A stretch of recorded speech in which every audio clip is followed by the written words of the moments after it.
What's up, everybody? Welcome back to Benconnected. Absolutely stoked that you're here. Appreciate y'all.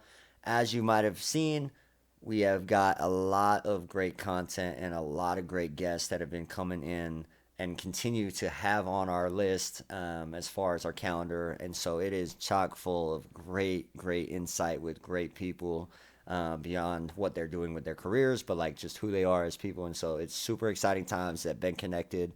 But first and foremost, I want to definitely shout out our sponsors. We love our people over at Mosita Meat Market. Best, butcher shop. They got a restaurant in Provo now. Absolutely tap in there. I just ordered a half of Wagyu, a cow. Unbelievable. Don't even have to go to the store anymore. Phenomenal. Shout out Dunk Cookies over in Saratoga Springs. Best cookies in the game. I mean, if you want a cookie experience, go to Dunk Cookies over in Saratoga Springs. Shout out my hat company, Lodge 33. They can do it all. They have not only a customization hats that they can do with anything, whether it's your brand, whether it's your company, or their own brand, which is also really cool. So tap into Lodge 33. But again, appreciate them. Shout out Noble Locksmith, Salt Lake City. Appreciate them as well. If you ever in a bind and you don't have your keys, make sure to call Noble Locksmith. They got you. But again, appreciate y'all. Appreciate you guys liking, following, subscribing, all the good stuff. Thank you for being here. What's up, everybody? Like I said, we have had some unbelievable guests, and I am ecstatic for this week's guest. We've had a lot of different guests from a lot of different walks of life. And this one is going to be really a fun one. And I'm super excited to introduce today's guest, Andrew Gentry from Colorado, then played at Michigan, then currently playing at BYU this year. Absolute stud. Has an unbelievable story from off the field that has translated him into the field as well. And hopefully today you will be able to see another version of Andrew and absolutely fall in love with him as many fans across the country have.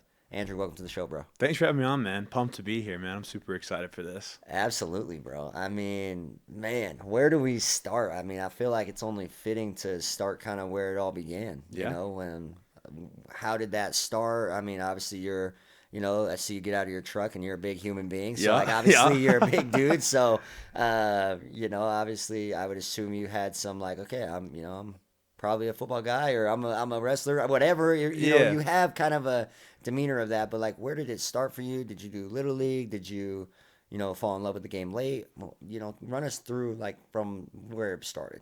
Yeah, good question, man. I mean, I grew up, I had the best childhood ever. I mean, I'm sure everybody says that, but I really did, man. I love my childhood. Grew up in Littleton, Colorado, born and raised there. That's where my mom was born and raised. We've had family roots in Littleton, Colorado for years, man. So Love I it. loved it, though. Right up there in the foothills. But growing up, so my dad was a basketball player. So Okay. he played basketball at BYU and Utah State back in the 80s, early 90s. Nice. And so growing up, like you said, right, I'm a big dude. I was really tall. I was a little bit lankier when I was super young, put on weight pretty quick, and then I realized I was going to be a football player. But at first, I'll be honest, my first love was kind of basketball. We grew Okay. up, my dad put a basketball court in our backyard. So I love going out and just hooping and playing Love it. basketball. It was the best, man. So that's how I grew up, was just always playing sports, but especially basketball. But then on my mom's side, that was the football side of the family. Really? So, yeah, so my grandpa actually played football at BYU. Okay. He was an all-conference offensive lineman back in the 1950s. Oh wow. Then, yeah, his son, so my uncle, he played football at BYU in the 90s. And Okay. So it's so, like this. There's a little. so There's a there's some little. family history Okay. here. There's some family Yeah. history at BYU. Yeah, Okay. so there's Both some basketball generation and football. basketball and football. Wow. Yeah, and then Big my time. brother played football at BYU in 2016. He graduated high school in 2016, got back from his mission in 2018, and was playing Okay. football at BYU. Big time. So yeah, so I mean, I had family roots at BYU for years, right? And so growing up, I was a huge BYU fan. Loved sports, like I said. But yeah, growing up, loved just being outside. Loved hooping. Loved Yes. playing with my friends up at the park, playing football. I thought I was going to be a quarterback when I was in second and third grade. Like, what kid doesn't, Yeah. right? Yeah. You're out there Yeah. playing in the Yeah. backyard, and Absolutely. you're like, man, like I want to be like Tim Tebow, right? That's who I was like growing Yeah. up. I was like, oh, I like that guy. He's winning the Heisman, slinging that thing. And then all of a sudden, you get to third grade, and fourth grade is when I started playing tackle football. Yeah. And I remember the coach, like, to try to get me to play, we had what was called like a patch player. So if Okay. you weighed over a certain amount, you could only play on the line. Like Yeah, you yeah. couldn't touch the ball, right? And I think Yeah. they got that. Yeah, in they got Little it in League Utah. still. It's called the X-Man. Yeah, the And so X-Man. they Yeah, got yeah, the yeah. X on the helmet. Yeah, so we They're didn't have like, the X. We had like a green patch, right? That's just like, oh, you're a fat kid. Like you get the, dude, it's you so get the brutal green though, patch. right? It's Yeah. like, oh, you're an X, man. Yeah, Sorry. so it's like, oh, okay, I'm not gonna touch the ball. Like, why am I playing football then? But I Right. remember my coach he's like, hey, like in 8th grade, that's when like the patch went away. Right, right. They're like, you could play quarterback then, like, cause you got a good arm. And I was like, Yeah. oh, okay, like, I'll Keeps play you, football keeps for you, that. yeah. Yeah, Keeps the treats there. It's like, exactly. yeah, man, we Yeah, got it's like, you. maybe one day. But then started playing offensive line and fell in love with it, right? But when you're a foot taller than everybody and weigh 50 pounds more than every kid out Right. there, you realize, oh, I can kind of move kids, and I kind of like moving kids. Right. So I'd say probably like 5th or 6th grade, I realized like I'm pretty good at this. Right. I can move kids pretty well for my size. And I was like, I'm going to stick with football. And then got to high school, and even like my freshman year of high school, I was a pretty good basketball player. And I was kind of like, oh, like it's basketball or football. But then after that freshman football season, I was like, I could really make a career out of this. I You really could go think, do this. yeah, I could go do this because I played varsity as a freshman. And I was like, yeah, this could really be it. And I was like, I think I could do this. And then started getting recruited right after that freshman year. And I was like, yeah, this is what I want to stick with. And then at that point, man, stuck with football and haven't looked back since. And I'm grateful I did, man. Big time. I mean, I'm a hooper. I love hoops. Like, I mean, yeah, basketball is like nothing's better than like even like my homies that don't play basketball. Like nothing's better than like hooping in the backyard or No, at the nothing, park. man. Like Yeah. even or I mean like even flag football, dude. Like out in the like just playing football like seven. It's I mean I don't want to get into it's 7-on-7 because I've seen sevens and that is the most interesting football I've ever watched in my life. It is. I was like, I don't know what I'm watching, but this is interesting. But it's like nothing's better than just being in the backyard and just kind of, yeah, you're a quarterback. You're, LeBron James shooting a fadeaway shot. Whatever it is, right? Like you just grow up doing these things to then you kind of you're at that crossroad where you're kind of like, wow, like I'm actually, obviously I'm not like, LeBron James status or anything, but I was like, okay, like, hey, like I'm starting to get interest from schools. I'm starting to start varsity. Okay, like I'm starting to score 20 points a game. I'm winning offers are starting to come in, and then you start realizing like, wow, I can actually do this. Yeah. From when you're a little kid, you're just hopeful. You know what I mean? No Like doubt. you're just kind of like maybe, but then it starts happening. So how is that like? So you get to high school, you're playing football and basketball. You go and you're like, hey, football is going to be the main sport. I'm an offensive lineman. This is awesome. How was that experience as far as the recruiting process?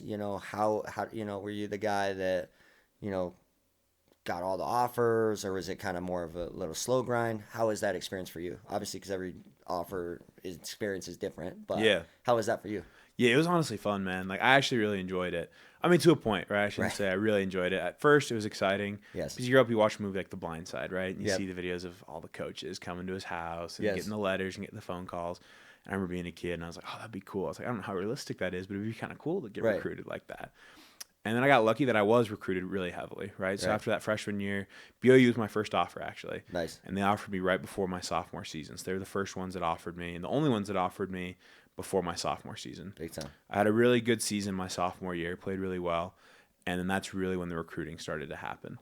And so I remember right after that sophomore season, that's when like the bigger schools, the Power 5 schools started offering me. BYU Right. wasn't Power 5 at that time, but I remember like Virginia was in the second school, and then Colorado State, Utah, and then you just kind of start rolling from there. Yep. And I remember that summer was when I started getting the bigger names like Michigan, Ohio State, Oklahoma were all that summer. And so for me, I was really excited. I was like, oh man, this is cool. But you're still a 16-year-old kid, right? Still kind of trying to figure out life and, trying to figure out the whole high school scene. And then all of a sudden now you're trying to make this business decision of where do I go to school? Right. And luckily back then, NIL wasn't a thing or anything like that. Yeah, it was a little different. It made the decision easier, right? It kind of took money out of it and different things, which I think was good for me at that time, let me mature and whatnot. But I really enjoyed it. My parents were awesome because they gave me a lot of experience. And they said, hey, we want you to go visit schools. We want you to to have the experience of making a really good decision. So it was really cool, like going to schools like Ohio State, Michigan. Like what was that like, right? Like obviously, like you get recruited and you get offers and stuff, but it's like, I mean, what is that like when like a school like a Michigan calls you, a school like Ohio State, just like the, just what it is in the realm of college football, like that no is doubt. like the juggernauts, right? Yeah. It's like. It's cool. Any offer is a compliment. Shout out to anybody sure. that gets offered. Like Heck the yeah. JUCO, dude, collegiate sports is very tough to be Super at. tough. But like, when you got the top of the top, it is. What kind of experience is that, man? I mean, it's such a cool feeling. And I remember Michigan was the first one that I was like, holy cow, like this is Michigan. Like, I Yeah. grew up watching Michigan. I mean, going to the big house, bro. Going to Like, the big that, house. that's crazy. Yeah, no doubt. And I remember, and obviously I ended up going to Michigan, right? But I remember, that offer when they came to my school and they offered me. And I just remember at that point, I was like, this is really cool. Like, this is big time. And I had like Right. some big time offers before that, right? Like Arkansas and different schools like that. Right. But Michigan I was like, this is Michigan, right? This is the winningest program in college football history. And they just Right. gave me a chance to go and play there. And so it was really surreal. But the one I still remember too, I remember Alabama. I remember being on the phone with Nick Saban and talking to So him. crazy. And I was like, this is insane. I was like, I grew up watching Nick Saban. He's Yeah. one of the best coaches in college football history. And he's He's calling calling me. I was like, this is insane. So Now, granted, he sick. never gave me his personal phone number. He always called through his assistant. So that was Yeah, you're like- you're that's how like- you know Nick Saban was big time, right? Yeah, you're like, all right, I'm using the burner, but it's cool. Yeah, But exactly. still, Coach Harbaugh, he didn't give me his burner, which is pretty sweet. Yeah, he gave my parents his personal phone, gave me his Big time. personal phone, which was sweet. But That's big time. yeah, talking to schools like that, it's pretty surreal. I think that's the best way you can describe it. Yeah. Because you just don't realize in the moment how big of a deal it is. Right. But when you're a kid, you're like, oh, I want to like one day be like that. Yeah, You see them on TV, and then all of a sudden when they're actually calling you, and they're like, hey, I remember Nick Saban. I never went on an official, but he's like, I want you on an official. Like, I'll take you out on my boat, and we'll do this. And I was like, that's pretty sweet. Yeah, you're like, wow, this is crazy. Yeah, no doubt. But again, really grateful. Like, coaches were awesome. It was a really good experience for me. One, just to learn how to make decisions, right? Because that's a big time decision to Right. pick from 30 plus schools of really Yep. good schools, and then also trying to navigate what's most important, right, between academics and football and just life after football and trying to get set up for that. But so for me, my parents were awesome. Again, they exposed me to a lot of stuff. They never pushed me one way or another, though. They said, this is your decision. You go where you want to go. And I was really grateful for it. But it was a fun process, stressful at times. But at the end of the day, something I look back on fondly and I'm grateful for. Absolutely, man. And it's just so powerful. Like, shout out to your parents, just to No doubt. give them, mad credit to, like, just say, hey, like, obviously there's a lot of tie to, BYU and Yeah. stuff. And, it probably could have been easy to just be like, dude, just go there. Like, Oh, for You know sure. what I mean? But it's Yeah. like, hey, like, man, go explore, go look. And like you said, there's a lot of, I think sometimes when you fall in love with, like, the logo or fall in love with the school and, it's like, you grew up LDS and you are Yep. LDS. And so it's like, man, like, okay, what kind of kids are out there that are in that realm, For especially sure. right now. It's a hot topic everywhere we're playing. That BYU's playing currently is, they're getting the F the Mormon chants, Yeah, right? So it's yeah. like, it's okay. What kind of school am I gonna go to? Obviously, they don't have to be the same religion. They don't have to be the same Yeah. thing, which that's very normal. But it's like, okay, what type of realm am I getting to besides the football side, right? And For sure. It's cool that as a 16, 17, 18-year-old kid, you were thinking outside the box like that already. Yeah. Which is big time. It wasn't just like, well, I'm going to Michigan because it's winning his program. Yeah, right? Which is exactly. I mean, you could have done it, and no one would have judged you. That's No a doubt, fair. That's no a doubt. fair judgment. But it's like the fact that you were like, hey, like, what about after football? What about Uh-huh. XYZ? What about maybe finding a girlfriend? I don't know. You know what I Yeah. mean? Like, those things are real things you gotta probably think about a lot more than just, yeah, I'm just gonna go to the school just to go to the school, right? For sure. Okay, so then you go, so you kind of narrow it down. You decide that you're going to go to Michigan. How was that process? Was it just kind of a one person, or did you have like a top 5 and then you ended up at Michigan? How was that? So kind of crazy, actually. So I actually committed to Virginia. Okay, So this is kind of crazy. So you back up a little bit, right? So my senior year, this is 2019. So Michigan actually kind of had a down year this year, and then the following year had a really down year with COVID. I was on my mission at that point. right. Because you kind of go back again to talking about things outside of football. I was also going to serve a mission, right? Yep, And I told right. all these schools, like, hey, I'm going to serve a mission. I'm going to be gone for 2 years. And so when you talk to schools such as Alabama, that's a hesitation for some of these schools. Absolutely. I remember Alabama, when I explained to them exactly what it was, they were like, look, we really want you, but at the same time, we can't have a guy gone for 2 years when we can just pull up another 5-star. Like, we love Right. you. We think you're a great player. Right. But you got to decide if you want to go on a mission or if you want to come to Alabama. I was like, well, I'm Right. going on a mission. Right. So that was Big interesting. time. Yeah. There's right. a lot of dudes that would flop on that. A lot, So that's for sure. Big, that's well, big thank time. you. Yeah, that's no, big time, man. it was Like, important to me, right? That's big time. That's yeah, big time. and that's just how I was raised. I knew I was going on a mission. I made that very clear. And so for me, it wasn't really a decision of, oh, if I'm going to go on a mission or not. It was, I'm going on a mission. Where am I and gonna then play Where am after? I going to play after? Super cool. So yeah, so at that time, Bronco Mendenhall, now the head coach at Utah State, Yep. was the head coach at BYU a long time ago. Yep. He was the head coach of Virginia at that time. And Virginia had a really good year in 2019. They went to the ACC championship, lost to Clemson, who went Yep. to the College Football Playoff that year, and then went to the Orange Bowl and barely lost to Florida that year. So had a really, really good Strong year out there. Strong year, yeah. Mhm. And we're building things really, really, really well out there. And I really liked that coaching staff. I really liked Coach 2J, who his son Carson now plays at BYU. Yep. And so I was really excited. I was like, this seems like a really good opportunity to play Power 5, to go to a coach that really understands how missions are going to work and know that I'm going to be gone for 2 years, has coached more return missionaries than anybody in college football, right? Because he had been around a little bit longer than Kalani at that point. Right. And so I was like, this really just seems like a really good fit.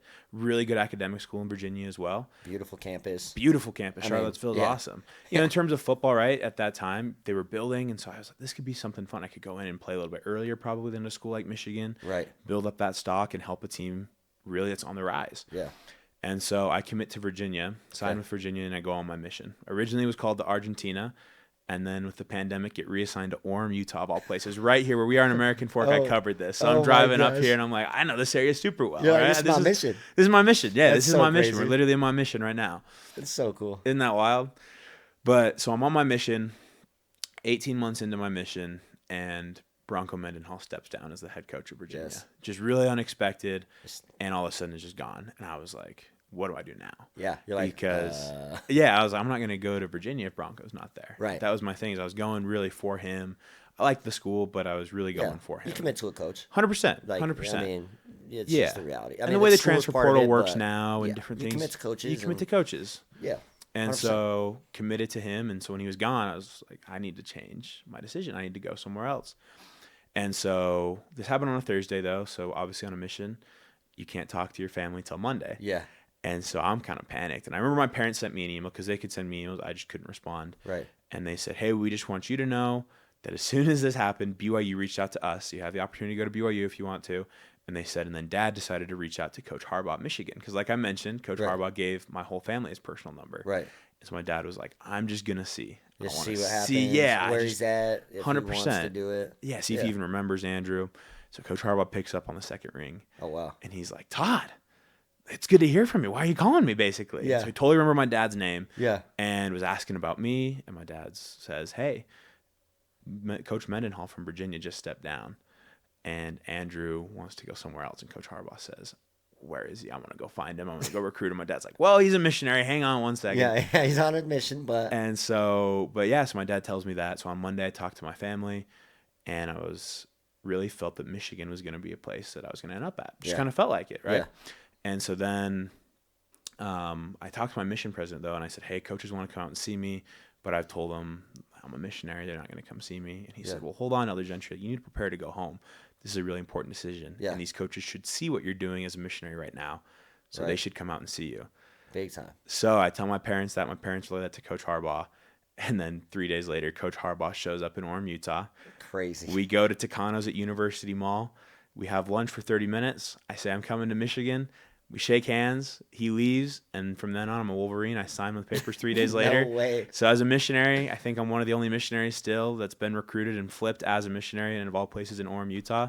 So dope. Then I'm going to the University of Michigan. So my man came, and this isn't just like an assistant coach. This isn't just an offensive line coach.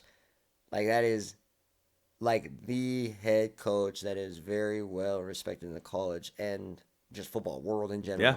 Coming to see what you're doing, says, hey, let's go. And you're like, yeah, let's go. So then you finish your mission. Yep.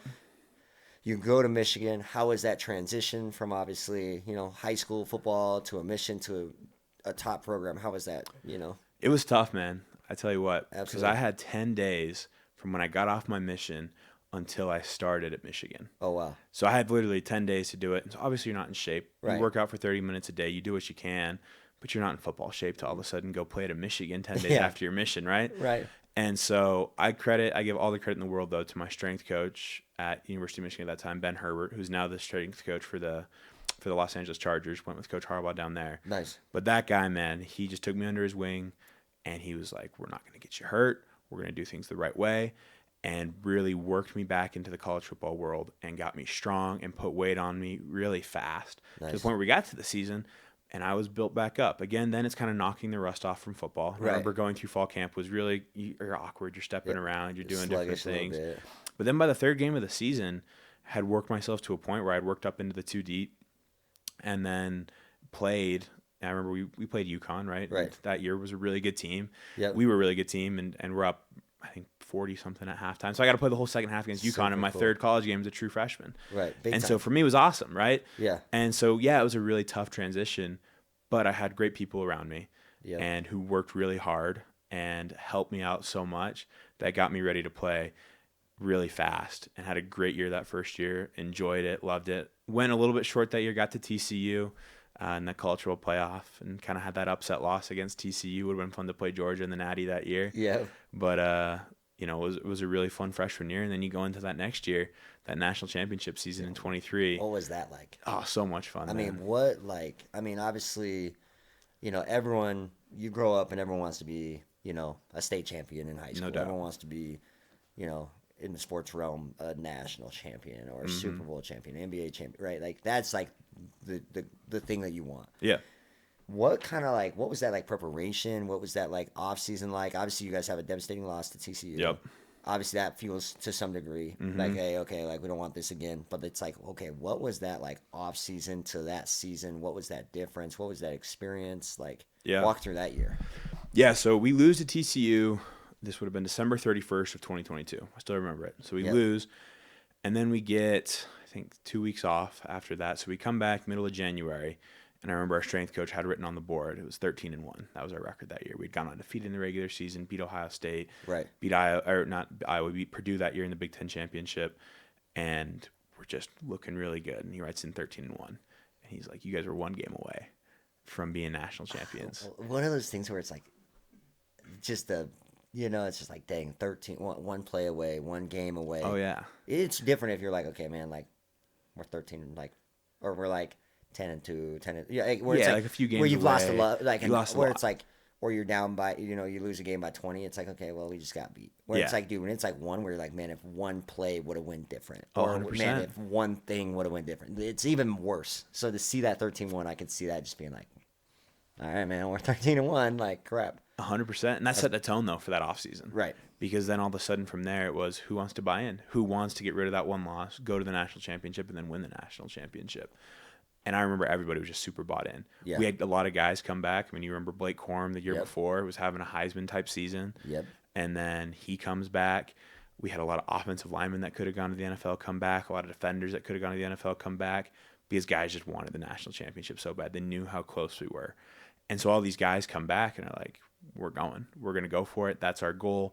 And that's what we talked about. Every single day it was, we had 4 goals. It was to beat Ohio State, to win the Big Ten championship, go to the College Football Playoff, and win the College Football Playoff. Big time. And that was it. That was our goals that year. Yeah. Is that we were going to do that. It wasn't just get to the national championship. It was go win the national championship. I love it, man. And so the way we trained, the level of detail, again, I credit our strength coach, Coach Herbert, for really just getting us right, doing everything that we needed to. But it was so detailed, so focused. There was never a time that season where it felt that we were getting chewed out by coaches. We were coached hard, but we held ourselves to such a high standard that coaches were more refining details rather than trying to fix these huge problems. And that's just the way it was throughout the whole season. If you look at our scores that year, really with the exception of the Illinois game. Yeah, there was only a couple. Not the Illinois game that year. Yeah, just a couple close ones that year. There was only a couple ones. And even the close ones, it wasn't like it was like a bad. It was just like. It's close. It was just a close game. You know what I mean? Like it wasn't sloppy. It was just close games. Yeah, it's close games. You get the Alabama game in Right. in the semifinal in the Rose Bowl, going to overtime, and that was really the one game that year where it was you're fighting hard. Yeah. And you still win it. Such an awesome environment. But it was just, we went into every game having such confidence that we were the best team in the country. Right. Every game we stepped on the field, we just knew that we were the best team in the country. We stepped out there, played like we were the best team in the country. Which is big time. And it was awesome. Well, and I think too, man, like, I mean, you mentioned a lot of good things in there where it's like, so I coach basketball right now, and, a lot of, it's easy to say, like, hey, I want to go win a title. Yeah. I want to go do this. But when it's player-led, it's dangerous. You're dangerous. And it was player-led. When you're, like, and don't get me wrong, like, there's a lot of motivational coaches, and there's No a doubt. lot of great things, and you have to have that side. Yeah. But, yeah, if I have to fix a lot of things, we're not going to be successful. But it's like if the players are holding themselves accountable, and they're like, hey, I know I'm doing this at the not level I need to. Yep.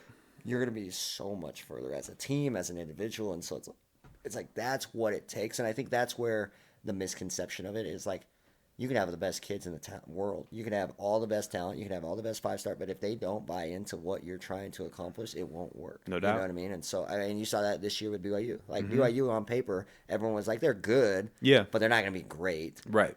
And dude, they ran through this season last year at a high level because they were all just believed that they could do it. You know what I mean? 100%. And so you obviously have to have the belief, but you also have to have that like buy-in of like, hey, this is what it's going to take to do it, and we have to commit to it every day. Yep. And so that's big time that you're able to not only see that but be a part of that at a high level. And so you win a natty. What was that? I mean, obviously, at Michigan, you play in a lot of cool stadiums. You play in Yep. a lot of cool. I mean, the Ohio State game is No one of doubt. the craziest games in college football. Oh yeah. You play Alabama in the Rose Bowl. I mean, you got some pretty big time games on your resume as far as just being a part of and playing in. What was that national championship game like? Like feeling and what was that? It was sweet, man. I mean, I don't think you can really describe it in words. It's pretty surreal because, like you said, everyone grows up as a kid. I want to win a state championship. Right. And then if you get the chance to make it to college, it's I want to win a national championship. Yep. But then when you're sitting on the field and it's maize and blue confetti falling down and then you're holding the CFP trophy, Yeah. it's just surreal, right? Right. Because it's like, oh, I did this in the dynasty mode in NCAA, right? Yeah, As a yeah, kid. you're like, dude, It's I like, played NCAA and I'm holding this, but now I'm like physically holding the trophy. Like yeah, this is crazy. it was sweet.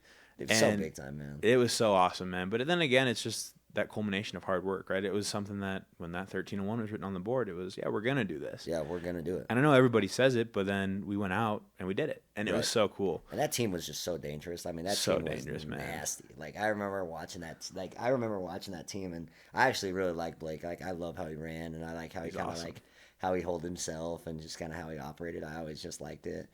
And no, I mean that team was just so fun to watch. Just as a college football fan, I Yeah. think it just made it fun. Because like, don't get it wrong, like there's definitely teams that a lot of people dislike just because it's Michigan's one of them, Ohio Oh, yeah. State's one of them, For sure. Notre Dame's one of them. Obviously in Utah and BYU, just within the state, those are one of them. But like, there's national teams, Boston Celtics, right? The Lakers. Like Yep. people just naturally want to hate them because they've dominated for so long. Yep. But even that year, dude, it was just so easy to cheer for Michigan. Just to like, I was like, man, like you almost like wanted them to win, which Yeah. like typically doesn't usually happen. And it's like, man, I would love to just watch them do it, and then to watch you guys do it was big time.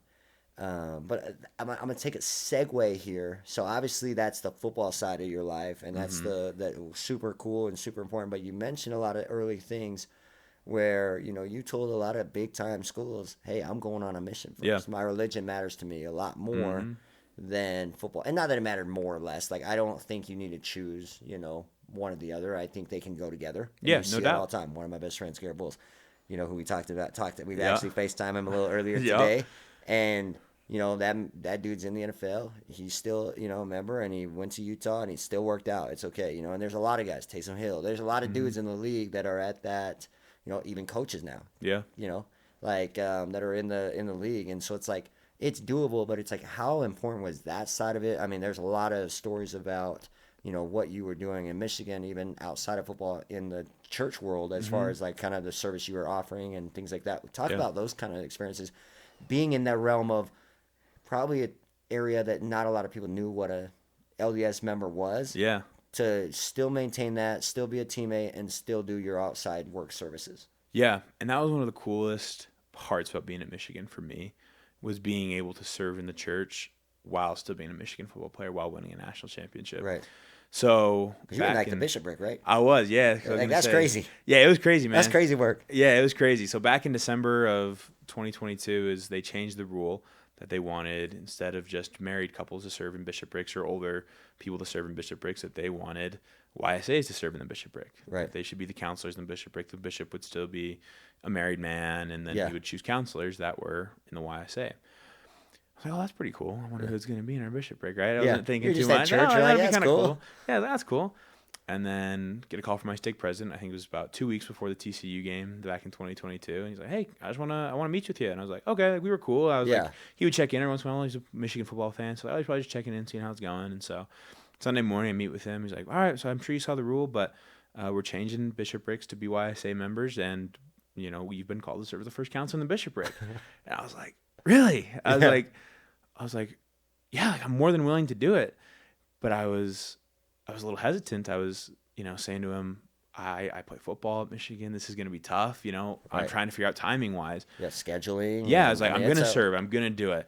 But I was like, how am I on Sundays when I'm supposed to go in for rehab, trying to make church and then meetings? And he said, well, just hang on. He yeah, said, I was a surgeon, and he said, the Lord understands that you have important things you need to do with football. And so you do those things, and then you make time for the Lord, and it'll all work out. big I time. said, okay. And so from then on, started serving in the bishopric, served with that bishop for a year and a half, and I had some amazing experiences. And then last April, that bishop gets released, and so naturally you get released, right, as the whole Yeah. bishopric. And then I get called to be a second counselor in the bishopric with a new bishop. Yeah, So yeah. serving two bishoprics, right, while I'm Wow. out there in Michigan.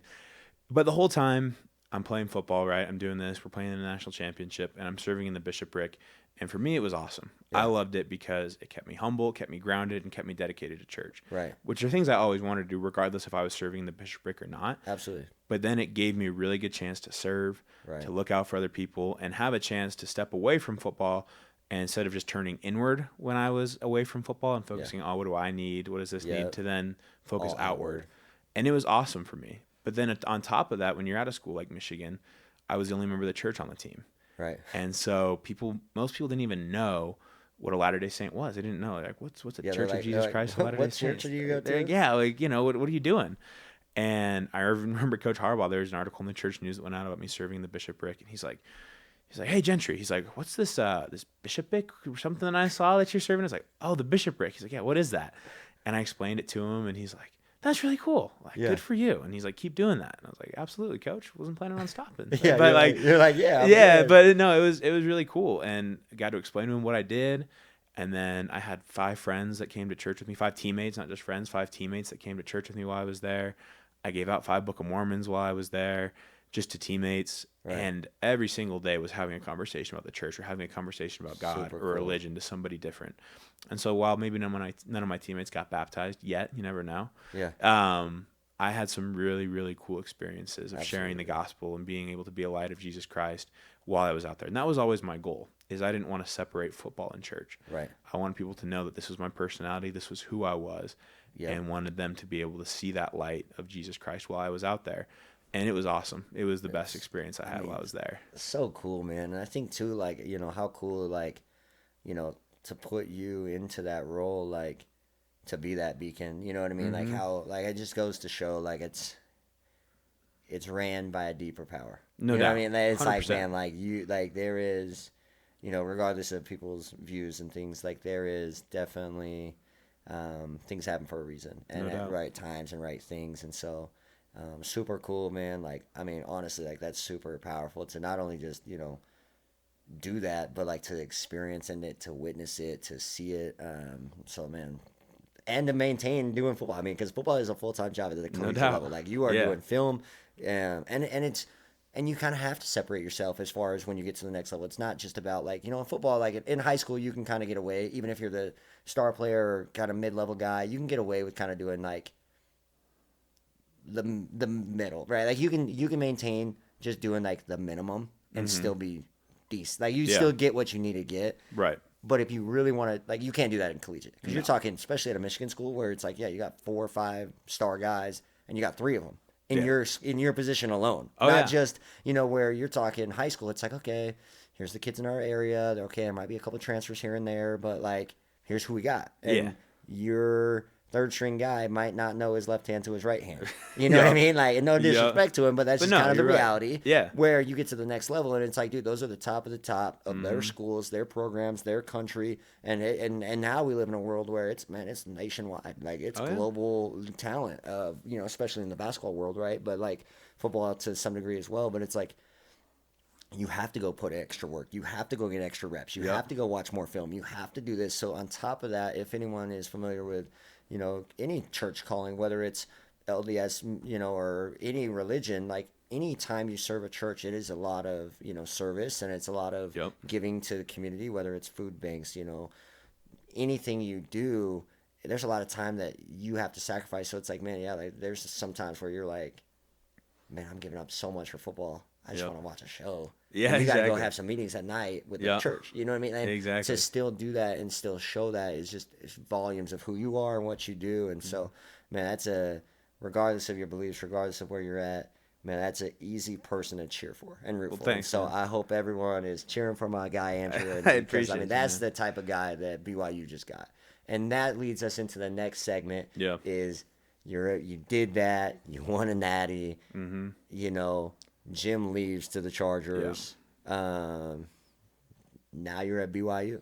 Yeah. Like what was that like? Like it's almost as if like it was kind of destiny that you would end up here. Not that it's like that it was foreordained, but it's like with all the history and with all these things, and it's like, man, you went and you did all these things, and now to kind of go back to where you served your mission, to where your family played, to where you grew up cheering for. Another surreal moment. No doubt. But it's like, what was that like to get to BYU? Because I'm sure Yes. when you went in the portal, it wasn't like just like no one hit you up. I'm sure it was, a It lot was of people busy. hit you up. So it was a busy Yeah. off season and busy portal time. And so what was that like? Yeah, so it was pretty crazy, honestly. And so to back up again, right? So you say Coach Harbaugh leaves. Yep. And so Coach Harbaugh leaves, and I loved Coach Harbaugh. Yeah. He was awesome. Great guy, like I've mentioned. And our new coach was Coach Moore. He was my offensive line coach. Another great guy, really good guy. And so I'm like, I'm going to stay. Yeah. I didn't question leaving right after Coach Harbaugh left. Right. I said, I want to at least give it a year with Coach Moore, see how it goes, and Yeah. see how this season goes. And so right before the season, though, I get a knee injury. It's nothing significant, but enough that it tweaks it to where I wasn't playing at a full level, right? Right. Wasn't playing like myself. I was about at an 80% level or so. Right. And so I just was having a tough time that first part of the season, couldn't get healthy. And then finally about 5 games into the season, I want to say, I get healthy. I get the knee right, they rehab it correctly, and finally they figure out what's going on with it. Right. And I get healthy to the point where I can start playing and start starting. And I had played a little bit going up, but couldn't start yet. And so I start, and it's the Illinois game. It's my first start of the season. Played really, really well against Illinois. Yeah. And then the next game is Michigan State, and had a great first quarter against Michigan State, had a good second quarter. And then all of a sudden, towards the end of the second quarter, we're playing, and I get stepped on, feel a pop in my foot, Oh gosh. and I knew right away. I was like, that's not good. Yeah. Tried to play the next play, and as soon as I stepped, felt my whole foot give out, Right. and I fell on the ground, and I was like, my season's done. Yeah, I knew it. Yeah. You're like it's Done. Yeah. I knew that something had nothing's happened. worse than that moment in an injury. Yeah. Where you just know, right? There's Yes. certain things like, You just you know. know, you twist an ankle and you're like, I might have to go out for the game. I have to go Right. for a play. It hurts. But I just know that my body's failing. Like, my Right. foot's failing. There's something wrong structurally. Right. That's just not allowing me to play right now. And so go down, get carted back, and I just know, I was like, my season's done. Yeah. And I was so frustrated because like I literally just had rehabbed my knee. Yeah, you I just just got gotten back. to the point. I just gotten back to full go, and was starting and playing well, grading out really well, and all of a sudden it just felt like it was like just ripped away from you. And that's just a crushing feeling, right? Like, Absolutely. working so hard, doing that, and so found out that I had torn my Lis franc in my right foot, and so get surgery that week. And then when you get surgery, obviously, there's a lot of time where you're just laying on a couch, that first week especially. Yep. That's all they told me to do. Like, you literally can't move. Like, we need you just staying on your couch to like let the plates heal in your foot, to let them set in. Yep. And I'm like, okay, I can do that. But when you have that time, it gave me time to kind of reflect and think and pray. And I just felt very strongly that I needed to go somewhere else, that I needed to enter the portal. Didn't have it anywhere in mind. And for me, it was kind of scary because I was this guy that only started 2 games that season, right? Because of a knee injury. And then all of a sudden now I've got this foot injury, and I was like, who's going to take a guy like that? You know what I'm saying? Okay, like, that's a risk. Right. And so I was like, but I really feel like I need to. And so I entered the portal. December 9th is when the portal opens. I enter the portal, and I was really blessed that my phone that day just didn't stop ringing. I think I was on the phone for 8 hours that day. I remember looking at my phone. So sweet. Yeah, it was sweet. I was really blessed. Again, just hearing from a lot of different coaches, heard from most coaches.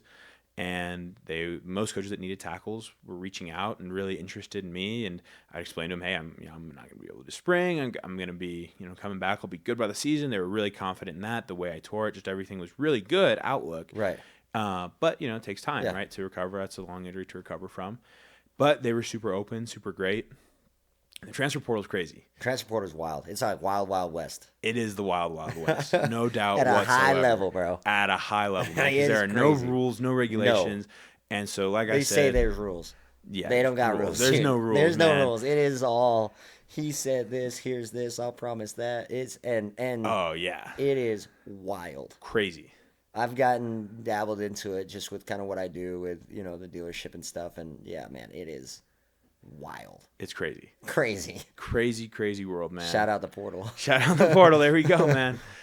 But yeah, so I'm on the phone for a long time that Monday or whatever it was that the portal opens up. Yeah. Then that next day on the phone for another 6 hours just with new coaches. So then you take this list and you get about 30 to 40 schools, whatever it was. I can't remember the exact number. Didn't Right. keep track. But a lot of schools, and then you have basically like 3 days to whittle it down to say, these are the schools I want to visit. So I narrowed it down to 4 schools I wanted to visit. And it was BYU, USC, Indiana, and NC State. Oh, wow. And All so four those- really good programs. Yeah, good programs, Really good good, places that yeah. I was interested in. It was enticing to stay in the Big Ten, so that's why USC and Indiana are in there. Right. Obviously, USC is a storied program. Indiana was really picking it up, obviously in the college football playoff, doing a lot of good things right now. A lot of great things, and then obviously BYU had that connection, and And they've also had a kind of a full turnaround. had a great season that year as well. And then then recently NC State- putting linemen in the league. Oh, yeah, doing great. Which hasn't been. It's been a really good quarterback and kind of skills position. Oh, no doubt. Like feeder, but really lineman for a while it hasn't been. And now you got Kingsley, you got Blake Freeland, you got all these dudes, even like pro day contracts. Like you can even dial into like Harris the Champ. I mean, you got guys that are at least going to the NFL to have potential there, and so it's like, okay, like BYU could be an option. Yeah, absolutely. So they had fit that mold, and then NC State was where Coach Tujay, who I'd committed to at Virginia, like I said, had kept a great relationship with him, and he was there as well.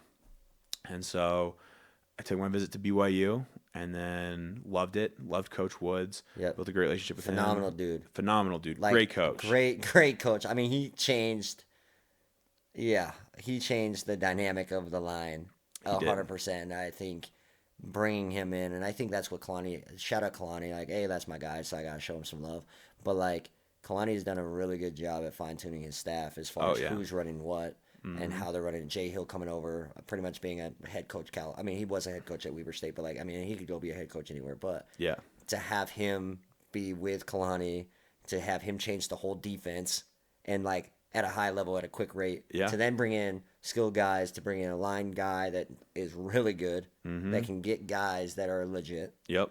I mean, shout out their staff of what they've accomplished. So, And that's what they've done is there's a sense of urgency there. Yes. That when I committed the first time to Virginia, the second time to Michigan, and then now coming back into the portal, my third commitment, right? Right. It was a big noticeable difference between that first and second time to the third time of the urgency that's there to win and to win at a high level. Right.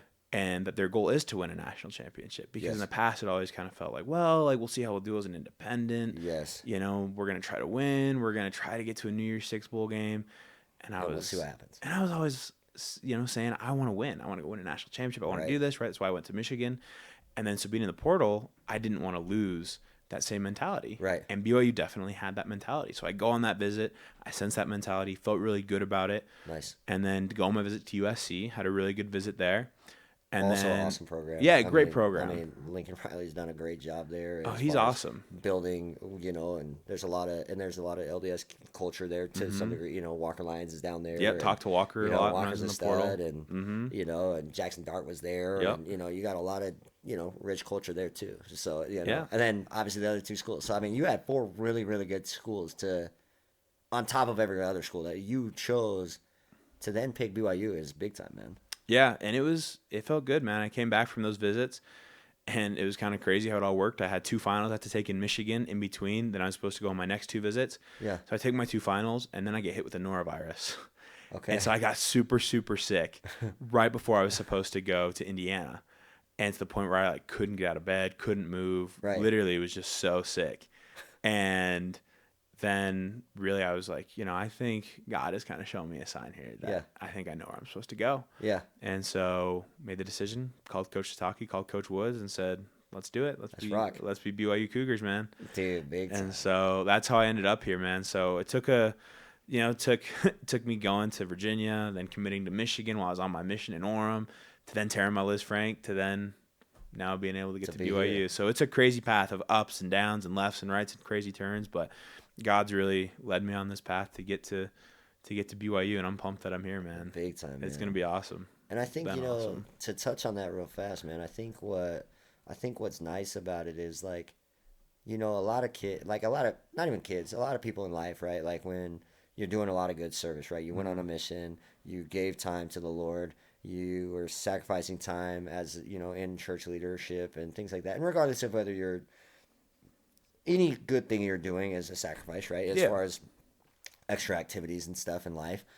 But it's like, there still can be hard paths, and Yeah. it's No doubt. still, like you finally got healthy, and then you go down with an injury. There's so many people that are like, oh, woe unto me, Yeah. like it's, and it's like, man, to stay the course, to stay Mm-hmm. and I talk to kids a lot right now, like 'cause that's the big thing, like, oh well, this kid is getting offers, and this kid is averaging 20 points, and I'm better than this kid, and I'm doing that, and I'm like, dude, just stay the course, man. Like Yep. good things will happen, like if I like would have thought about everyone else, I Mm-hmm. wouldn't be at the spot I'm at. Yep. And it's like, dude, I had to go through the ups. And like one of my favorite Mormon messages is the wrong road. And it's the guy in the truck and Yep. they're driving down and they both felt really good about it. Yep. They go down and it's a dead end. Uh-huh. And the son's like, Dad, like, why would we feel so good if it's a dead end? Yep. And he's like, well, sometimes you got to go down the. And I'm not saying you got to go do silly and wild things to make Right. sure you don't like it. Yeah. I'm not saying that. But what I am saying is like,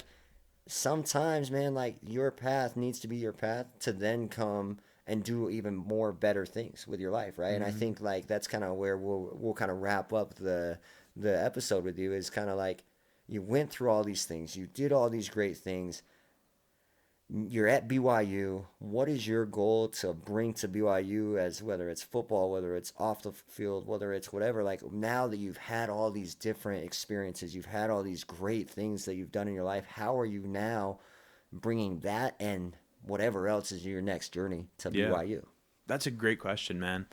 And really, what I want to be to BYU is a word that I've always used is I want to bring an impact, Right. right? And I know that's a broad term, but I Yeah. want to impact both on the field and off the field, Love it. right? And so I want to bring, I know what it takes to win a national Right. championship, right? Been While I there. wasn't starting that year, I played in every game, I rotated in, so I've been on a team that knows what it takes to win a national Absolutely. championship. That's on the field, that's off the field, that's relationships in the locker room. Yes. All these different things play a big piece into that. So I want to Absolutely. bring that. But then also, I want to bring the mentality that I have on the field, right? And I want BYU fans to know that I'm going to play as hard as I can, as fast as I can, and really be a great asset in terms of the offensive line, right? That's what I want to do. And I know that there's great players on the BYU offensive line right now. And so I Right. knew coming into this, right, that I wasn't just going to come in and just be, oh, I'm the guy, I'm this, I'm Right. that, but that I earned that, right? Yeah. Through the weight room, through rehab right now, and then off the field to make an impact, to continue to make an impact, whether that's, in the community, in the church, whatever it is. If you're not being a good person and striving to help those around you, then you really aren't fulfilling your main purpose in life, Absolutely. right? 100%. And so that's what I want to do is I want to help people. I want to be a light to people, whatever that is, whether that's their kids, trying to play college sports, if I can help them in that. Or if it's somebody struggling with things that they just have in life, like a bad home situation, Right. Struggling through injuries, right? Because I know how devastating injuries can be now. Absolutely. And so I want to be there for people to look up to help, and really bringing that BYU. I want to go win a national championship, right? And I love think it. that's one thing that I love that BYU is starting to talk about that we did every time or all the time at Michigan is we said we're going to go win a national championship. And so I want people to know, like, that's what we're going to do at BYU. Yeah. We're going to go out here, we're going to play hard, and we're planning on winning a national championship. And it's going to be a lot of work from now to then. We're not there right now, but we're going to be there by January of next year, and we're pumped for it, man. I love it, man. And you said a couple things in there that I want to touch base real quick. Number one, like the national championship in the talk. I actually had Harrison on the podcast early this week, and he said the same thing. We were talking in the weight room about, man, we're 2 plays away from this game. We're 3 plays away from this. We're doing like, man, we're right there. Arizona State, a couple things so different. That can't, like, I mean, I can reflect on the games and then it's like, oh man, like a punt that goes sideways off of a guy's shoulder pads, a Yep. freak thing on a punch punt by a quarterback, and it goes to Yep. their hands, random things. And it's like, obviously, as a fan, when you're up there and, you got the best sideline coaches possible in there. And I'm like, all right, bro, like you paid to go watch these guys play. Like, it's okay. Yeah. Like, you're probably not a coach for a reason. But I get caught in the same thing. I'm yelling at the TV and I'm like, oh my gosh, but it's like, at the end of the day, like, I think what you said about just attacking every day with the purpose and with goals, whether it's, whatever it is. And if you do that consistently in your life, things will work itself out. Things Yep. will work out, whether it's a national championship, whether it's, blessing someone else's life. And you touched on it, real quick. And you're like, even though I wasn't starting, man, that is the biggest misconception of Mm-hmm. people is they're like, well, this guy came from this school, but he didn't really play. Mm-hmm. Every single person in that locker room matters. Yeah. Every single person, like I can tell you, how many teams I've been a part of that it's like, man, the scout team sets the tone for the main guys just to even be ready to play the first like for Yep. to play those games. And if that scout team's not locked in and they're not ready to rock, you're not going to be prepared, and then you're gonna lose. And so it's interesting. I was at BYU's practice, a couple practices before they played the Utah game. Mm-hmm. Man, I've never seen it so loud in that practice like facility. Yeah. And it was just, it was just so crazy. And every game of a rivalry is like kind of like you kind of got to throw out stats. You got to throw out the paper of who's better. Dude, it's a rivalry game. Anything can Right. happen. Anything Things can happen. happen. Freak things, right? But just the way like everyone has to be prepared. Everyone has to lock in, and that's where a national team is created. Is if you're going to go win a national championship, you have to have the 100th guy and the first guy doing the same thing as far as buying in and understanding the mission and understanding this assignment. Because if you don't, if you're like, well, I'm a third guy, so I'm not going to play. It doesn't really matter. Yeah. No, it matters because you're not going to push the second guy, then the second guy's not going to push the first. Yep. It has a trickle effect. And so I think a lot of those kids growing up in the realm, it's like, oh, well, I'm not starting, so it doesn't matter. Or I see it all the time with younger classmen. They're like, well, I'm not a senior, so like I'll just wait till next year because it's my year. It's like, Yeah. that's the worst mindset you can possibly have. 100%. You got to do let's win now. Like let's Yep. win now, and you're gonna do whatever it takes. Whether you play 2 minutes, whether you play 20 minutes, Mm-hmm. you got to do whatever you got to do in any moment that you have. And so, I mean, I'm super excited for just your leadership and what you can do for the team, and I think what BYU guys are bringing in this offseason in the portal. I mean, you got Keanu, who also hopped on the podcast a while ago, another really good leader and another really good dog on the defensive side. And it's like, man, we're creating this new, not that the culture was ever gone, but I feel like it's this new, like, yeah, we're not just independent. We're not just playing to see what happens. Man, we are going to be lights to everywhere we go. Yeah, I don't care that they yell F. Lamorans. We are bringing so much beyond just the football side into the world and to the college light. And so, super cool and super excited to watch you. Obviously, my little brother is going to play at BYU, and he's going to be home in 5 weeks. So I'll be, at the games. I'll be watching practices, and I'm super excited to be, a part of it in whatever way I am. I just had, we have one more question for the podcast to wrap up, and it's just, kind of why I started Benconnected as far as, Benconnected's a brand where it's, we also work with athletes and partner with, brands and companies with athletes, but we also have the podcast, which we're on right now, and talking about connections and things and how important connections are. And I've seen the blessings of connections, not only like the clout connection, like it's not about the clout, it's not about that. It's more of like, man, I've seen connections literally change my life. For sure. You know what I mean? Of who I'm working with and how I work with them. And so I guess the final question for you today, before we wrap this up, is how have you seen you've, been connected and have your connections help you form to where you're at? Yeah. I mean, one thing that I've been preached to a lot, and even I was at the business school at University of Michigan, really good business school where they're teaching you a lot.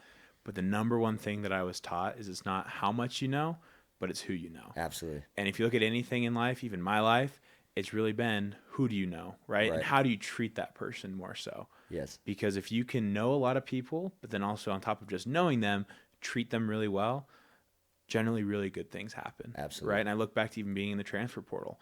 I had treated my coaches at Michigan really well. And those coaches know a lot of coaches. Right. And so when I was in the portal, it was a really good thing when other coaches would call and they would say, hey, we talked to your offensive line coach, or we talked to your assistant offensive line coach who used to coach for me, or we used to be friends, whatever it was.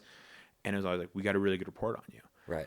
And that's the way that life is in general, right? That was for me in the transfer portal, but you're going to a job, Yeah. People know you, people talk, people say different things. 100%. So being connected, again, it's not what you know, but who you know. And then on top of that, how you treat those people. And if you treat them well and you work hard and you make a lot of friends, I love it. then good things always happen. Absolutely, man. And that's 100%, man. Like how I live my life is just, connecting to people, and again, not just to be like, oh man, Andrew's gonna, could go to the NFL, so I'm gonna be friends with him. Yeah. It's not like that. Like, and people can see through that side of stuff. 100%. And like luckily, like I've been very fortunate to hang out with a lot of, successful business guys, pro athletes, and a, like they can read through a lot of that stuff. Yep. But like if you can bring value, and I'm not saying just and obviously I bring cars to a lot of these guys, and so there's the value there. But it's also like all these other things, and it's like, man, those things can create unreal things. And it's like as you grow and you together, you can just grow these connections and networking. It just changes the whole perspective of your life, but also lives of many. And so. No doubt. Shout out you, man, for coming on the podcast. Appreciate you coming on, sharing some wisdom with us and kind of getting to know you a little bit more. Yeah. And I just want everyone to make sure that they are following you on your social media channels. We'll drop a link below. Make sure you're tapped in on his socials. Keep up with the BYU Cougars football season this year. Andrew's going to be an absolute good asset on and off the field in Provo. So tap into him on social media. Make sure you're following, commenting, liking, loving his stuff. Blow it up. Also, make sure you're following, subscribing on our channels. But again, man, we are big fans. We're super excited to have you here, and I can't wait to watch you do your thing this year. Pumped to be here, man. Thanks again for having me. It's been awesome. Absolutely, bro. All right, man. See y'all later.